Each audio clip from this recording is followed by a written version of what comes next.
Le 4 juillet 2012, le journal Le Monde titre que les physiciens ont découvert le boson de Higgs avec 99,9999% de certitude. Du jour au lendemain, les publications s'enchaînent avec toutes sortes de médias avec des annonces similaires. Et pourtant, très peu, sinon personne, ne se plaint qu'il s'agit là d'une sorte de fake news.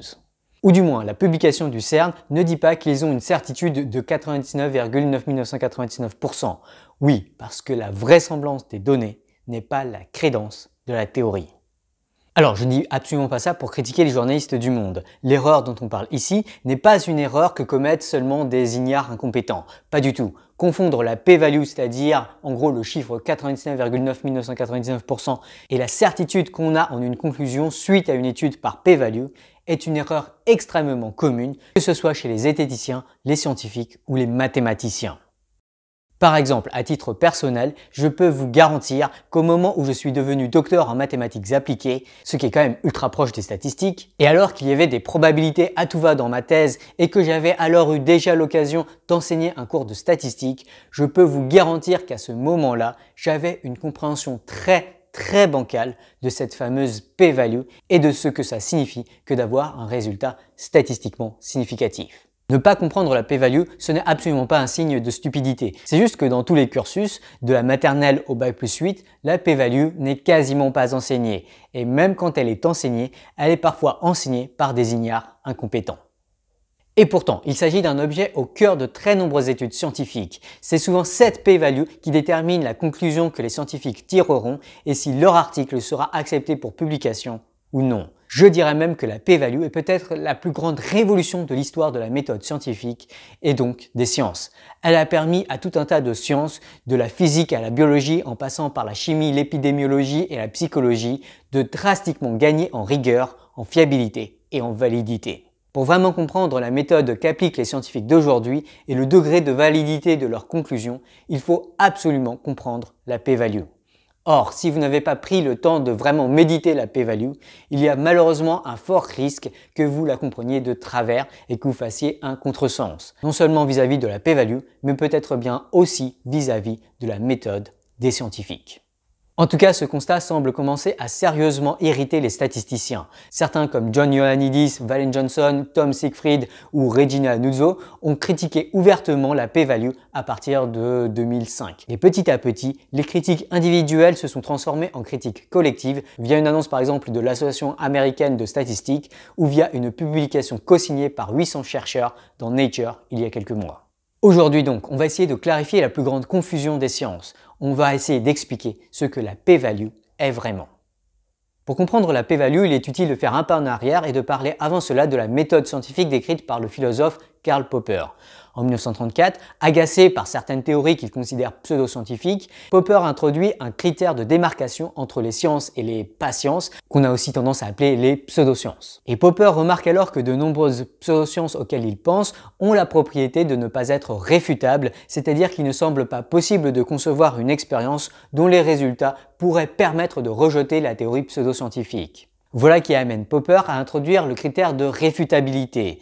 Pour qu'une théorie appartienne au domaine des sciences, selon Popper, il doit exister une expérience dont les résultats sont susceptibles de rejeter la théorie. Dès lors, selon Popper, les sciences consisteraient essentiellement à réfuter des théories qui sont potentiellement réfutables. C'est ainsi qu'on entend parfois dire qu'en science, on ne prouve pas les théories, on les rejette. La science, en tout cas les sciences expérimentales, serait ainsi avant tout un processus d'élimination de théories.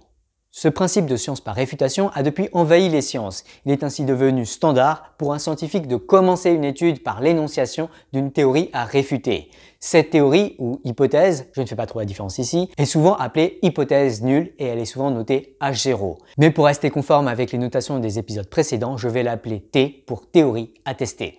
Ainsi, bien souvent, un scientifique commence par énoncer T, puis il va collecter des données D et il va ensuite se demander si les données D suffisent à rejeter la théorie T.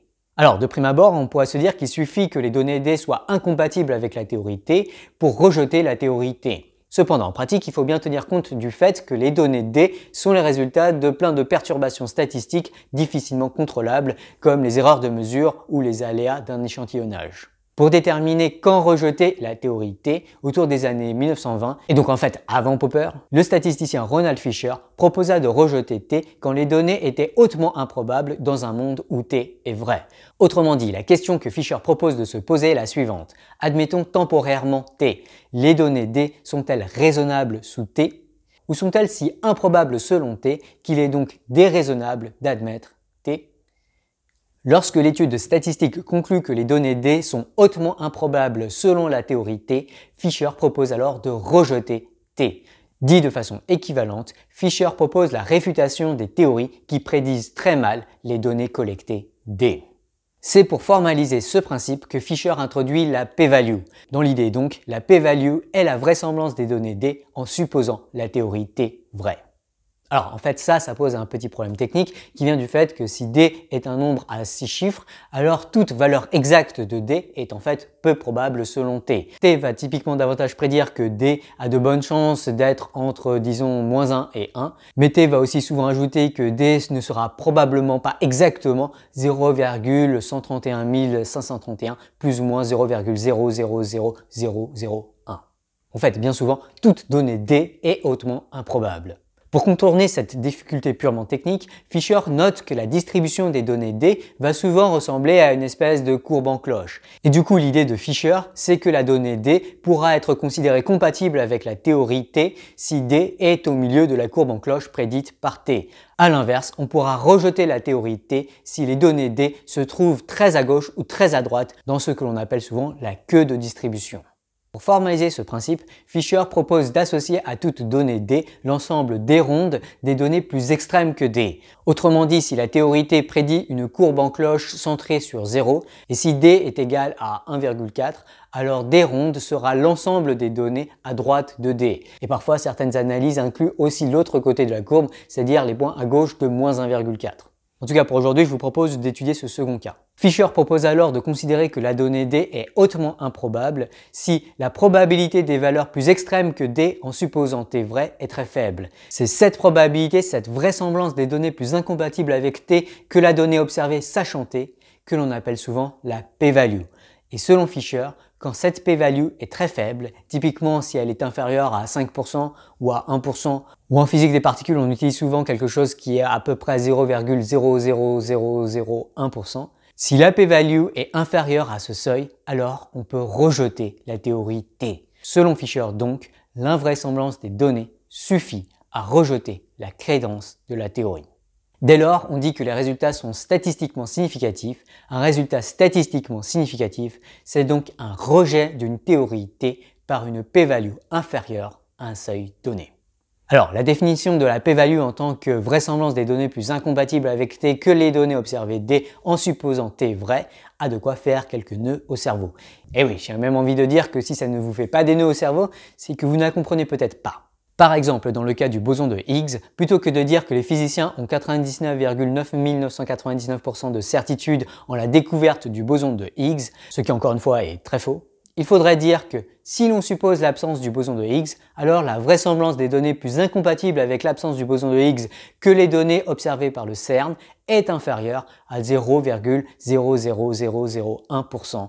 Et rajouter que si l'on applique la méthode de Fisher avec un seuil à 0,00001%, alors il nous faut rejeter l'absence de boson de Higgs.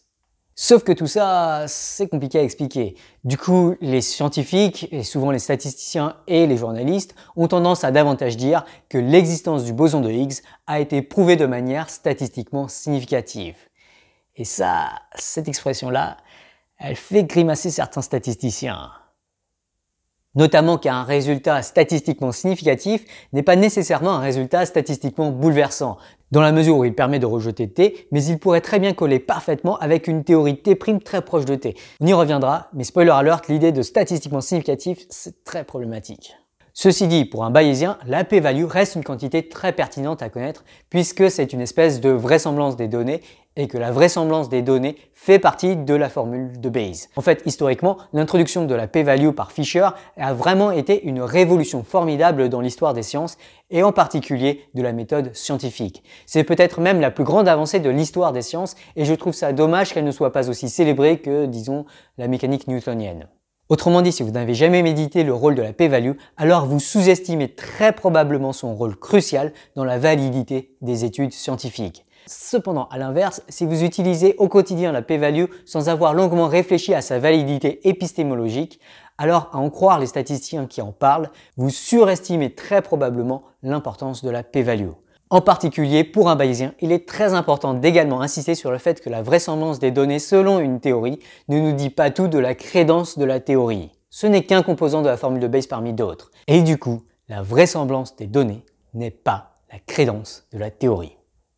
Alors, vu que la formulation originale de la p-value n'est pas franchement intuitive, on peut se demander s'il n'y aurait pas une interprétation équivalente de la p-value qui le soit davantage. Eh bien, il se trouve que oui. En particulier, le seuil de la p-value permet d'anticiper le taux de faux positifs, ou plus précisément, la probabilité de rejet d'une théorie T vraie. On reprend. Fixons une théorie T et supposons que la théorie T est vraie. J'insiste dessus car le reste du raisonnement s'effondre si T est en fait fausse. Donc supposons T est vrai. Alors T fait une prédiction concernant les données D à observer. Disons que T prédit une courbe en cloche. Maintenant, fixons aussi un seuil, disons à 1%. En fait, fixer le seuil revient à identifier une valeur des seuils telle que la probabilité de données D plus extrême que des seuils est égale à 1%.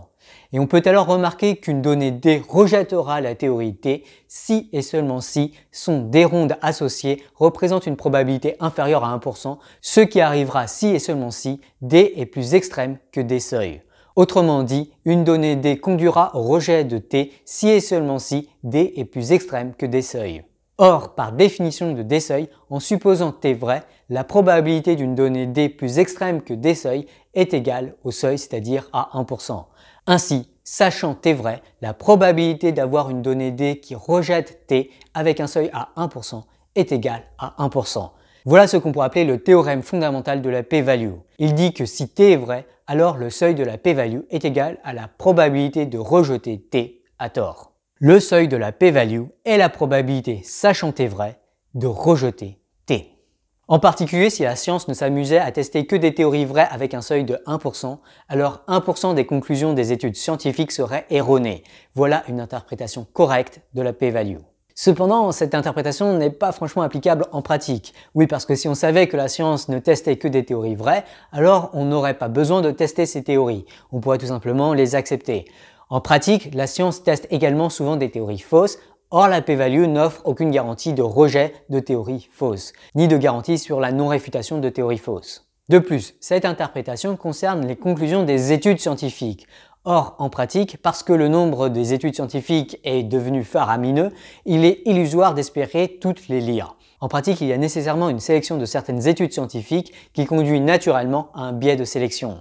Pire, vu le prestige associé à la publication scientifique, il y a même un fort biais dit de publication qui va typiquement favoriser les annonces contre-intuitives et spectaculaires. Mais dès lors, la proportion de publications scientifiques erronées n'a aucune raison d'être proche du seuil de la p-value. Au contraire, comme on le verra dans de prochaines vidéos, de nombreux statisticiens affirment que le taux de faux positifs dans les publications scientifiques serait quelque part entre 25% et 90% en fonction des différentes disciplines. Et il est même très facile d'imaginer des contextes où la p-value est très bien appliquée, mais où 100% des résultats publiés sont faux, même avec un seuil à 0,0000001%. J'insiste encore dessus, la p-value concerne la probabilité d'une conclusion sachant la théorie vraie. Et ça en fait, ça ne nous dit pas grand chose de la probabilité de la théorie sachant qu'elle a été rejetée. Tout ça parce que la vraisemblance des données n'est pas la crédence de la théorie. Autant dire que non, ce n'est pas parce qu'un résultat publié l'a été avec un seuil de p-value à 1% que je lui attribue une probabilité de 99% d'être correct. J'insiste encore une fois dessus, la vraisemblance des données n'est pas la crédence de la théorie. La dernière fois, on a parlé des tests randomisés contrôlés en double aveugle et paradoxe fait la remarque qu'en fait, ce n'est pas tout à fait une expérience toute chose égale par ailleurs, puisque finalement, on ne traite pas du tout les mêmes individus et en fait, ça pose des problèmes métaphysiques de faire les choses toutes choses égales par ailleurs. En fait, ce qu'il faudra davantage dire, ce serait toute espérance égale par ailleurs. Grâce à la randomisation, on peut garantir ça. En fait, le but de l'expérience randomisée contrôlée en double aveugle est davantage d'avoir des conclusions, toute distribution de probabilité a priori sur les sujets égale par ailleurs. Et quand je dis a priori, là, c'est pas a priori au sens bayésien, c'est a priori au sens avant l'intervention que l'on cherche à tester. James Lehman fait la remarque qu'on pourrait aller plus loin et au lieu d'avoir un double aveugle, on pourrait avoir une expérience en triple aveugle. Oui, parce que lorsqu'il y a une expérience en double aveugle, généralement il va y avoir quand même quelqu'un qui va essayer de suivre, superviser un peu ce qui se passe, et pour qu'il vérifie que tout se passe bien, il est quand même utile qu'il sache un peu ce qui se passe dans l'étude, et en particulier si tel individu a reçu le traitement qu'on cherche à tester ou non. Et ça, en fait, ça peut potentiellement poser des problèmes puisque cet observateur de l'expérience, s'il observe que quelque chose se passe vraiment très mal, il peut intervenir et du coup changer les conclusions du test randomisé. Et du coup, certains ont proposé d'avoir une expérience en triple aveugle où vraiment même un observateur ne pourrait pas savoir ce qui se passe dans le test. Cependant, là, ça pose du coup des problèmes d'éthique puisque plus personne ne surveille ce qui se passe et si ça se trouve, le traitement est létal ou en tout cas a des conséquences très néfastes. Et à ce moment-là, il semble vraiment désirable d'un point de vue éthique de se permettre de stopper l'expérience à mi-chemin. Et on reparlera d'ailleurs des arrêts prématurés dans la prochaine vidéo. Enfin, Florian Blanchet critique l'image avec laquelle j'ai commencé l'épisode précédent, qui est vraiment une image tirée de Wikipédia et qui présente la méthode scientifique au singulier, comme si tous les scientifiques appliquaient cette méthode scientifique. En fait, il faut bien voir que c'est absolument pas la méthode que appliquent les scientifiques en pratique. En un sens, cette image correspond plus à un côté normatif des sciences, c'est-à-dire qu'elle cherche à décrire la méthode que devraient appliquer les scientifiques, qui est en fait assez distincte de la méthode des scientifiques, c'est-à-dire la méthode qu'appliquent les scientifiques en pratique, qui correspondrait du coup à une approche descriptive de la méthode scientifique. Alors, il y aurait énormément plus de choses à dire. J'avais l'impression d'être déjà suffisamment critique du schéma en introduction de la vidéo précédente. Pour être un peu plus clair, je suis en fait extrêmement critique de cette image. C'est absolument pas ce que j'utiliserais pour décrire ni la méthode que devraient appliquer les scientifiques, ni la méthode qu'appliquent vraiment les scientifiques. Le truc, c'est que je vois souvent des scientifiques dire que la méthode qu'appliquent en pratique les scientifiques est imparfaite et que tout se passerait mieux si les scientifiques appliquaient la méthode qu'ils devraient appliquer, en faisant souvent appel à ce genre de schéma pour dire que si la science ne fonctionne pas aussi bien que qu'elle pourrait fonctionner, c'est parce que les scientifiques ne suivent pas l'approche normative qui est décrite par ce genre de schéma. Et à chaque fois, j'ai envie de rétorquer à ça, en fait, non, c'est beaucoup plus compliqué que ça. En fait, s'ils appliquaient exactement ce schéma à la lettre, alors je parierais sans trop flipper que les sciences se porteraient en fait beaucoup moins bien. Parce qu'en fait, il y a beaucoup de choses que ce schéma ne décrit absolument pas. Ce schéma est une simplification extrême de beaucoup de processus beaucoup plus subtils qui se passent au niveau de la méthode scientifique, dont notamment, par exemple, l'accumulation des connaissances, qui est vraiment un aspect ultra important de la méthode des scientifiques en pratique et qui me semble également importante de la méthode que devraient appliquer les scientifiques. Bref, il y aurait énormément plus de choses à dire, mais je voulais pas me faire critiquer dans tous les sens en présentant un truc trop compliqué. Du coup, j'ai commencé par le truc qui semblait à peu près consensuel chez pas mal de vulgarisateurs, en tout cas de la méthode scientifique, et en tout cas un truc qui est présenté par Wikipédia, même si je n'y adhère pas franchement. Hey, j'espère que vous avez aimé cet épisode et que vous retiendrez que la p-value c'est super important, mais que la p-value est également très imparfaite et que si on l'applique à la lettre, les choses se passent pas très bien. On va insister davantage sur ce second aspect qui me semble très sous-estimé, notamment par la communauté scientifique. Et en fait, j'ai tellement de choses à dire sur la p-value qu'en fait, ça va prendre les 2 prochains épisodes où on va donner une liste d'arguments pour laquelle la p-value est en fait extrêmement problématique et qu'il est temps de mettre en avant au moins d'autres indicateurs, des propriétés statistiques des données qui sont collectées. Si vous avez aimé cet épisode, pensez à le liker, à le commenter, à le partager, pensez à vous abonner pour ne pas manquer les futurs épisodes. Merci aux tipeurs pour leur don et j'espère que vous serez là la prochaine fois. La p-valeur. Revenons aux résultats collectifs que Marine, Émilie et toi avez obtenus. 4 faces gagnantes sur 60 lancées. Plutôt que de me casser la tête à définir une zone où Oscar est blanchi et une zone où Oscar est jugé coupable, je vais me poser la question suivante. Si le dé d'Oscar n'est pas pipé, quelles sont mes chances d'obtenir un résultat aussi suspect ou encore plus suspect que celui obtenu? La réponse, qu'on appelle p-valeur, est la somme des minuscules probabilités pour les résultats 0 à 4, ce qui donne une chance sur 1 million. Réalise bien Albert ce que cette p-valeur nous dit. Si le dé d'Oscar n'est pas pipé, Marine, Émilie et toi aviez une chance sur 1 million d'arriver à un résultat au moins aussi suspect que celui obtenu. Et pourtant c'est arrivé. A p-value answers the question of how rare your data is by telling you the probability of getting data that's as extreme as the data you observed if the null hypothesis was true. If your p-value were 0.10, you could say that your sample is in the top 10% most extreme samples we'd expect to see based on the distribution of sample means. To finish our attempt at reductio ad absurdum, we have to decide whether this sample is absurd or extreme enough to lead us to believe that this sample probably isn't from the null distribution. But that decision isn't always an easy one to make. It's not clear how rare or absurd a sample needs to be before I decide to reject the idea that the sample was taken from a population that has the null distribution, especially since we don't have another distribution to compare it to, like we did with the giraffes. When we can reject the null hypothesis, we consider our results to be statistically significant, which is basically a phrase that just means unlikely due to random chance alone. As we'll see later on, it doesn't always mean that it should be significant or meaningful to you.